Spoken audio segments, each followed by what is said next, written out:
I'm going to show you how to make my best lasagna. You do need a little bit of time, but this Italian classic is not hard to make. I'm going to start the homemade meat sauce with, obviously, meat. I use a combination of ground beef and Italian sausage. While the meat browns, I'll chop up some onion and garlic. This is the base for every Italian dish. I'll drain the meat, then get my aromatics going. Next, saute your onion in olive oil until they're nice and soft.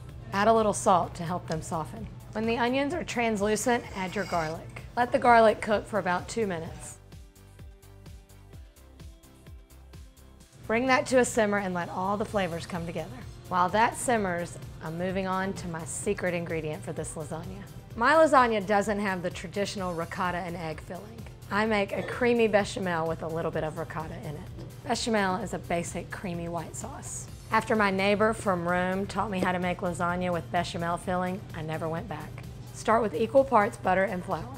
Melt your butter first, then whisk in your flour. Cook your butter and flour for a few minutes to remove the starchy taste.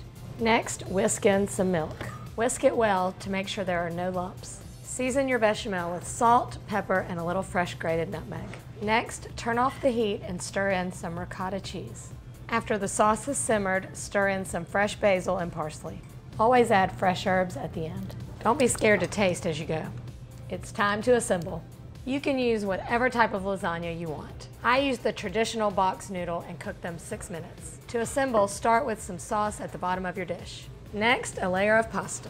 Woo! Next, a layer of sauce. Spoon 1/3 of the ricotta bechamel. Then add a combination of shredded mozzarella and grated Parmesan. Feel free to add more fresh herbs in this layer. And then repeat the layers 2 more times. For the final layer, noodles, a light layer of sauce, and more shredded cheese. Hope you're ready to feed a crowd. Cover with foil and bake for 30 minutes. Then uncover and let it go for another 15 minutes until it's golden and bubbly. Oh yeah, look at that goodness. Now here's the hard part. You've got to let it stand for at least 15 to 20 minutes before you cut it. That way it won't end up a sloppy mess on your plate. I'm so excited for this. The flavors in here are so simple, yet so rich and creamy and absolutely delicious. So savor every bite. This is how I do lasagna. Comment below and let me know if you try it.